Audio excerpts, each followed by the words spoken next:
ओम शांति। बाबा good morning. आज बाबा के 9 अगस्त 2022 के महावाक्य हैं। बाबा ने सार में कहा, मीठे बच्चे, स्वीट बाप आया है तुम बच्चों को इस कड़वी दुनिया से निकाल स्वीट बनाने, इसलिए बहुत बहुत स्वीट बनो।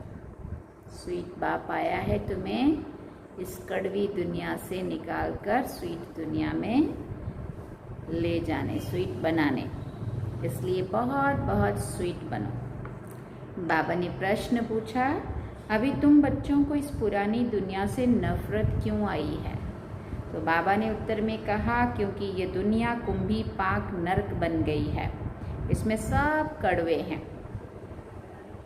कड़वा पतित को कहा जाता है, इस विषय वैतरणी नदी में गोता खाते रहते हैं, इसलिए तुम्हें अब इससे नफरत आती है। और एक प्रश्न पूछा बाबा ने, मनुष्यों के एक ही प्रश्न में 2 भूलें हैं, वो कौन सा प्रश्न और कौन सी भूलें हैं? एक ही प्रश्न में 2 भूलें हैं, वो कौन सा प्रश्न है और उसमें वो कौन सी 2 भूलें हैं? तो बाबा कहते, मनुष्य कहते हैं मेरे मन को शांति कैसे हो। अब इसमें पहली भूल, मन शांत कैसे हो सकता है? सुनना तो होता ही नहीं है ना, या तो अच्छा कुछ ना कुछ चलता है चिंतन उसमें, या फिर व्यर्थ बुरा चलता है, कुछ ना कुछ तो चलता है, वो मन शांत कभी नहीं होता है। एक बहुत बड़ी भूल है कि मन शून्य हो जाए, कुछ भी ना सोचे। जब तक वो शरीर से अलग ना हो तब तक वो शांत हो कैसे सकता है? पहली भूल।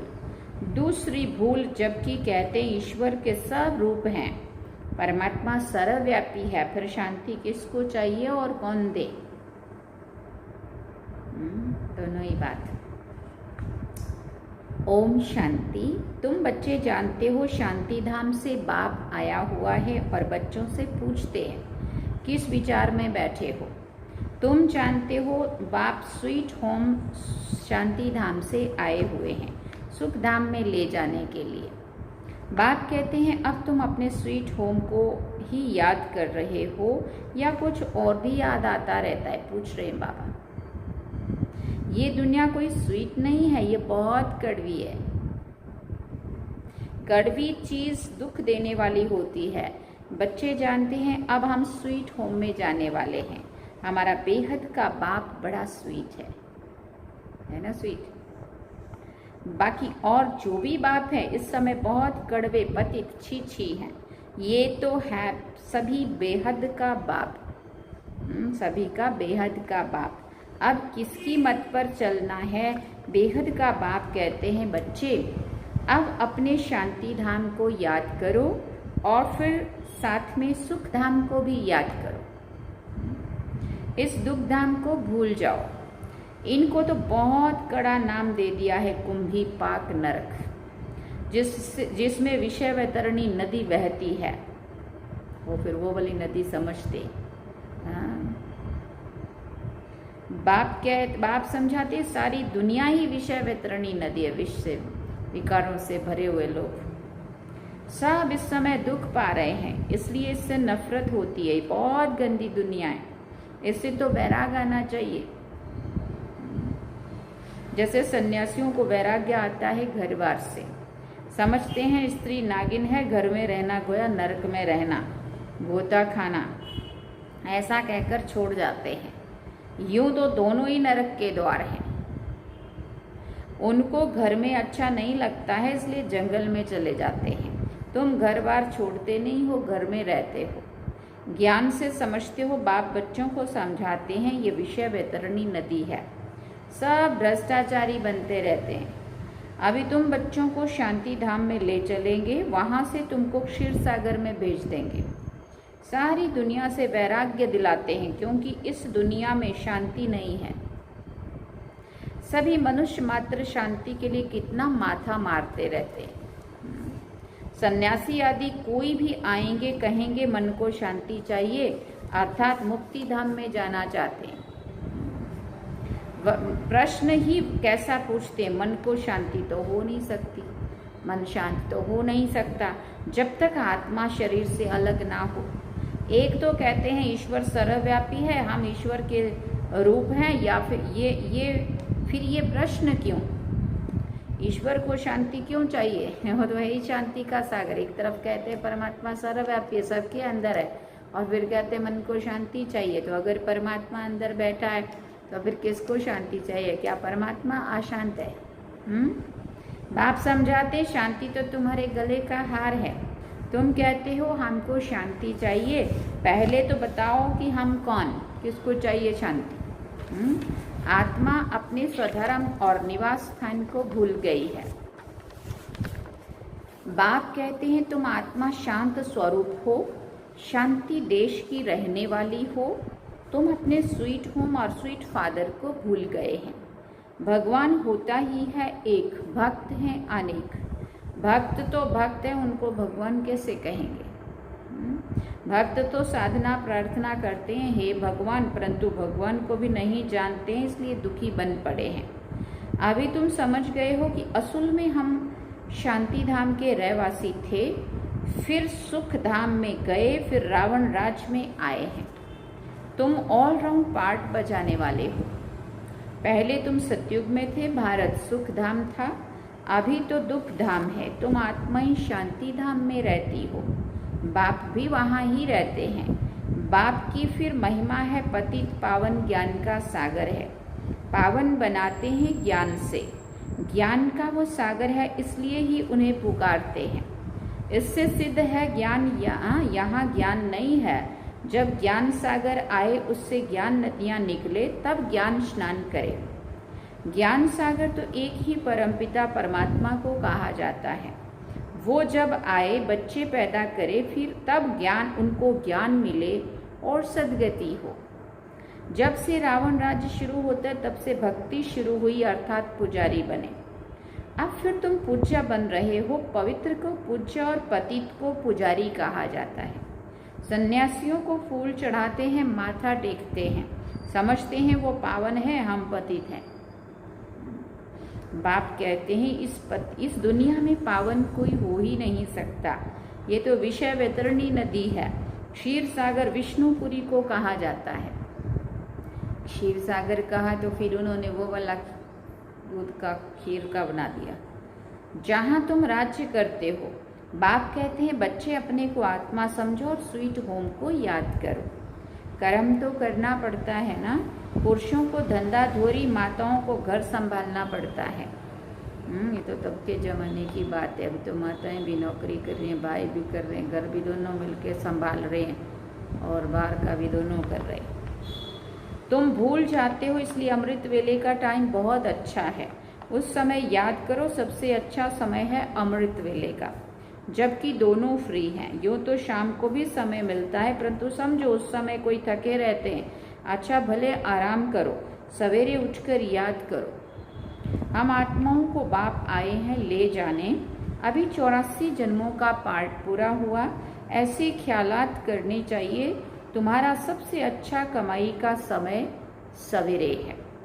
अभी तक की कमाई ही सतयुग में अभी की कमाई ही सतयुग में काम आती है।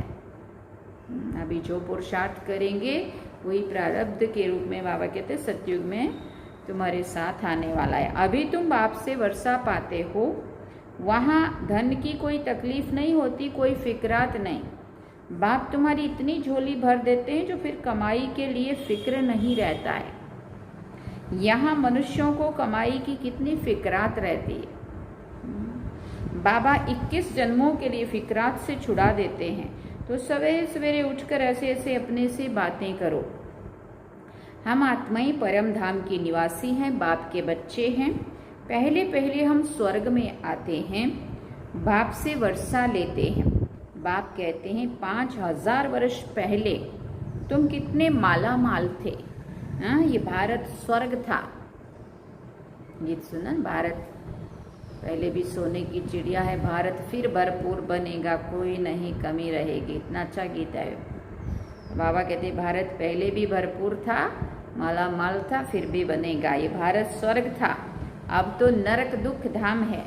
एक बाप ही सर्व का सद्गति दाता बनता है। एक दो को याद दिलानी चाहिए, सतयुग में सिर्फ भारत था, उनको स्वर्ग जीवन मुक्त कहा जाता है, नरक को जीवन बंध कहा जाता है। पहले सूर्यवंशी चंद्रवंशी राज्य था, फिर वैश्य शूद्रवंशी राज्य हुआ।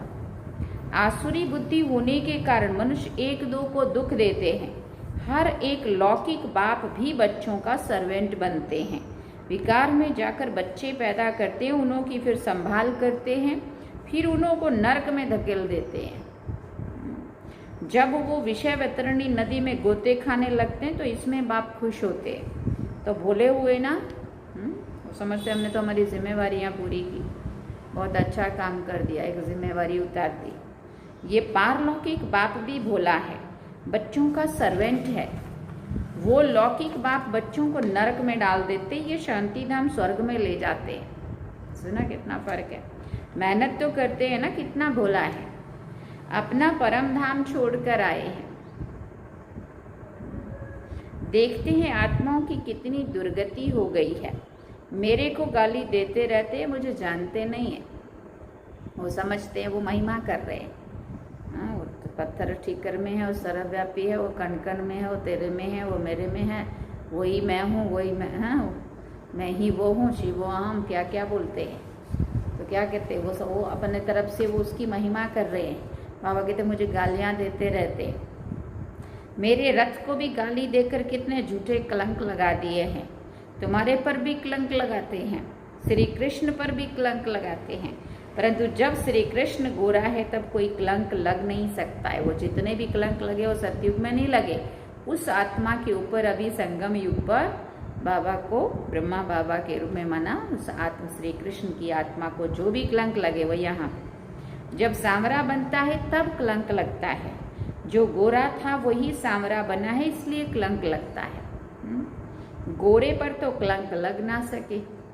आत्मा पवित्र से जब अपवित्र बनती है तब गाली खाती है।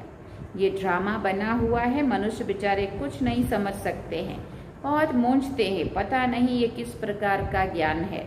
शास्त्रों में तो ये है ही नहीं, नया लगता है ना।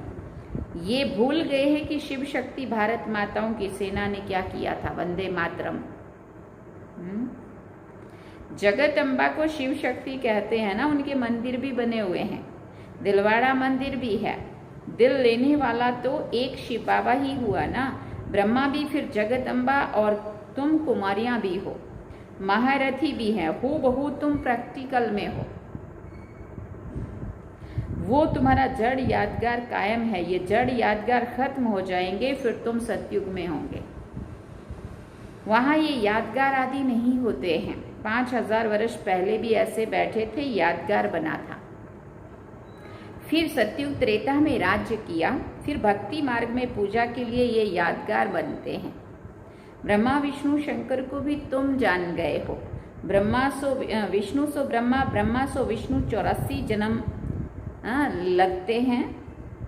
अभी फिर तुम पुरुषार्थ करते हो, फॉलो मम्मा बाबा को करना चाहिए। जितना पुरुषार्थ करेंगे उतना गोरा बनेंगे, आत्मा साफ होती जाएगी, शुद्ध सतो प्रधान पावन बनती जाएगी। पतित से पावन बनने का पुरुषार्थ कितना सहज बाप सिखलाते हैं। बाप को और स्वीट होम को याद करते रहेंगे तो तुम स्वर्ग के मालिक बन जाएंगे। ये टेव डालनी है, माना आदत डालनी है, सवेरे उठकर याद करने की। फिर जब पक्के हो जाएंगे तो चलते फिरते भी याद रहेगी, नेचुरल। बाबा कहते हमको तो स्वीट होम और स्वीट राजधानी को ही याद करना है। पहले हम सतो प्रधान बनेंगे, फिर सतो रजो तमो में आएंगे, इसमें कोई संशय उठ नहीं सकता। मूंझने की बात ही नहीं है, पवित्र रहना ही है। देवताओं का भोजन भी कितना पवित्र होता है, तो हमको भी बहुत परहेज में रहना चाहिए। इसमें पूछने की बात नहीं रहती है, बुद्धि समझती है। एक तो विकार सबसे खराब है, दूसरा शराब कबाब नहीं पीना है। कितना बाबा पक्का कराते। बाकी लहसुन प्याज आदि की तो और पतित के भोजन की दिक्कत पड़ती है। बाप समझाते हैं पवित्र भोजन तो कहीं मिलेगा ही नहीं सिवाय ब्राह्मणों के। बाप की याद में रहना पड़े, जितना तुम याद में रहेंगे उतना पावन बन जाएंगे। बुद्धि से समझना होता है हम अपने को किस युक्ति से बचाते हैं, बुद्धि से काम लेना है। गृहस्थ व्यवहार में भी रहना है, इसलिए लौकिक से भी रिश्ता रखना है, उन्हों का भी कल्याण करना है, उन्हों को भी ये बातें सुनानी है। बाप कहते हैं पवित्र बनो, नहीं तो सजाएं बहुत खाएंगे और पद भी भ्रष्ट हो जाएगा। माला पास विद ऑनर की बनी हुई है।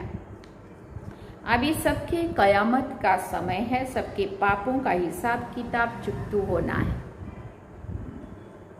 बाबा ने समझाया है याद से ही विक्रम भस्म होंगे, इसी में ही मेहनत है। ज्ञान तो बड़ा सहज है, सारा ड्रामा और झाड़ बुद्धि में आ जाता है। बाकी स्वीट बाप, स्वीट राजधानी और स्वीट होम को याद करना है। स्वीट बाप, स्वीट राजधानी और स्वीट होम। स्वीट होम परम धाम और स्वीट राजधानी सतयुग और बाप। अब सबको याद करना है। अभी नाटक पूरा होता है, घर जाना है, पुराना शरीर छोड़ सबको वापिस जाना है, ये पक्का रखना है। ये ऐसे याद करते करते शरीर छूट जाएगा और तुम आत्माएं चली जाएंगी। बहुत सहज है ना। अभी तुम सन्मुख सुनते हो और बच्चे टेप से सुनेंगे। जो बाबा के सामने बाबा से मिल रहे हो बाबा से सन्मुख सामने सुनेंगे और बाकी बाद में फिर टेप द्वारा सुनेंगे। बाबा कहते हैं एक दिन टेलीविजन पर भी ये ज्ञान सुनेंगे और देखेंगे जरूर। देखो बाबा ने तब ये 69 के पहले कहा था। आज सब कुछ टीवी में आ रहा है। बाबा मिलन भी टीवी में होने लगा, मुरली भी टीवी में होने लगी, क्लासेस भी ऑनलाइन होने लगी, कोर्स भी टीवी में। हाँ देखो कैसा कैसा सब कुछ हुआ, सब कुछ होगा। देखो तब कहा था और अभी हम सब देख रहे हैं। पिछाड़ी वालों के लिए तो और ही सहज हो जाएगा। पहले ऐसे मुरली नहीं आती थी, ना व्हाट्सएप होता था, ना मोबाइल होते थे। कैसे दौड़ दौड़ के जाना पड़ता था और नहीं गए जाके जेरोक्स कॉपी करा के ले आए या खुद जाके सुन के आए या पुरानी उठा उठा के पढ़ी। कैसा कैसा होता था। बाबा कहते पिछाड़ी वालों के लिए तो और ही सहज हो जाएगा। तो हो गया ना सहज। हिम्मते बच्चे मददे बाप। अब सहज भी इतना हो गया जो मालवेले ही बन गए है ना। कि अभी तो व्हाट्सएप पे सुन लो, अभी तो लाइव आ रहा है वहाँ से सुन लो। अब तो सेंटर का कोई कदर किसी को नहीं रहा। परंतु अभी भी बहुत सारी जगह ऐसे हैं जो दौड़ दौड़ के सेंटर पे जाए बिना चैन नहीं पड़ता है। हाँ सेंटर पर तो एक बारी हाजिरी होनी ही चाहिए। बाबा का घर बाबा के बच्चों के लिए ही बना है ना। बाबा कहते पिछाड़ी वालों के लिए और ही सहज हो जाएगा। हिम्मते बच्चे मददे बाप। हाँ किसी की मजबूरी है, कोई नहीं आ सकते हैं, बुजुर्ग हैं, बीमार हैं, वो बात अलग है। बाकी ऐसे ही घर में बैठे रहो तो उसका तो मार्क्स माइनस तो होगा ना। बाबा कहते ये भी प्रबंध हो जाएगा। सर्विस करने वाले भी अच्छे होंगे तो बच्चों की उन्नति के लिए ये भी सब प्रबंध अच्छा हो जाएगा। वो भी चाहे जिसको चाहे ले सकते हैं। एक बाप को ही याद करना है। मुसलमान लोग भी सवेरे सवेरे फेरी पहनते हैं और सबको जगाते हैं, उठकर अल्लाह को याद करो। ये समय सोने का नहीं है, वास्तव में ये भी अभी की बात है। अल्लाह को याद करो क्योंकि तुमको बहिश्त की बादशाही मिलती है। बहिश्त को फूलों का बगीचा कहा जाता है। वो तो ऐसे ही गाते हैं, तुम तो प्रैक्टिकल में बाप को याद करने से देवता बन रहे हो। ये सवेरे उठने का अभ्यास अच्छा है। सवेरे का वायुमंडल बहुत अच्छा होता है। कितना शुद्ध भी होता है, शांत भी होता है और फ्रेश भी लगता है। 12 बजे के बाद सवेरा शुरू होता है। प्रभात का टाइम 2-3 बजे को कहा जाता है। सवेरे उठकर शांति धाम और सुख धाम को याद करना चाहिए। अच्छा, मीठे मीठे सिगिल दे बच्चों प्रति माता पिता बाप दादा का याद प्यार और गुड मॉर्निंग। रूहानी बाप की रूहानी बच्चों को नमस्ते। हम रूहानी बच्चों की रूहानी माता पिता बाप दादा को दिलवा चांद सिकवा प्रेम से याद प्यार गुड मॉर्निंग नमस्ते। थैंक यू बाबा, शुक्रिया बाबा। अब धारणा के लिए मुख्य सार है। पहला पॉइंट, बाप की याद में रह पवित्र शुद्ध भोजन खाना है। अशुद्धि से बहुत बहुत परहेज रखनी है। मम्मा बाबा को फॉलो कर पवित्र बनने का पुरुषार्थ करना है। दूसरी बात, सवेरे सवेरे उठ स्वीट बाप को और स्वीट राजधानी को याद करना है। इस कयामत के समय में बाप की याद से ही सब हिसाब किताब चुकतो करने हैं। वरदान में बाबा ने कहा, अपनी निश्चिंत स्थिति द्वारा श्रेष्ठ टचिंग के आधार पर कार्य करने वाले सफलता मूर्त भव। अपनी निश्चिंत स्थिति द्वारा श्रेष्ठ टचिंग के आधार पर कार्य करने वाले सफलता मूर्त भव। कोई भी कार्य करते सदा स्मृति रहे कि बड़ा बाबा बैठा है, तो स्थिति सदा निश्चिंत रहेगी। जैसे घर में कैसा होता है, कोई वडील होता है घर में, तो हम ये सोचते हैं कि नहीं वो बैठे हैं ना बड़े, इसलिए वो जैसे करेंगे, है ना। बाकी बड़ा कोई नहीं होता है तो अपने ऊपर सारी चिंता आती। तो बाबा क्या कहते हैं, स्मृति में क्या रहे, बड़ा बाबा बैठा है, तो स्थिति सदा निश्चिंत रहेगी। इस निश्चिंत स्थिति में रहना भी सबसे बड़ी बादशाही है। आजकल सब फिक्र के बादशाह हैं और आप बेफिक्र बादशाह हो। जो फिक्र करने वाले होते हैं उन्हें कभी भी सफलता नहीं मिलती है, क्योंकि वो फिक्र में ही समय और शक्ति को व्यर्थ गंवा देते हैं। जिस काम के लिए फिक्र करते वो काम बिगाड़ देते, लेकिन आप निश्चिंत रहते हो, इसलिए समय पर श्रेष्ठ टचिंग होती है और सेवाओं में सफलता मिल जाती है।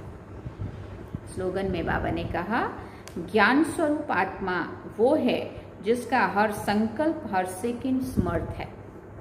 ज्ञान स्वरूप आत्मा वो है जिसका हर संकल्प हर सेकंड समर्थ है। अच्छा, ओम शांति। ये थे आज के बाबा के आज के महावाक्य।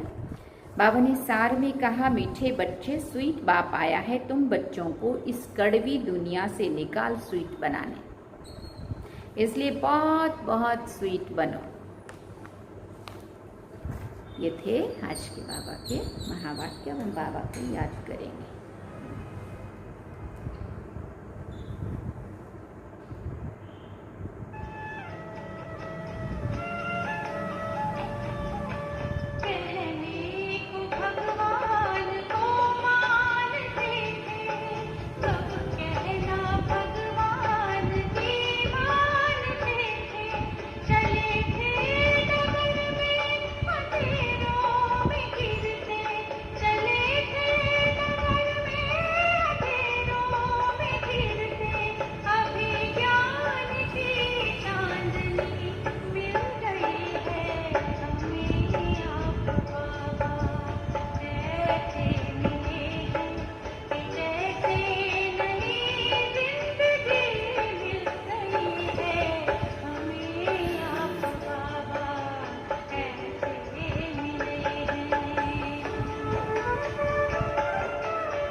ओम शांति।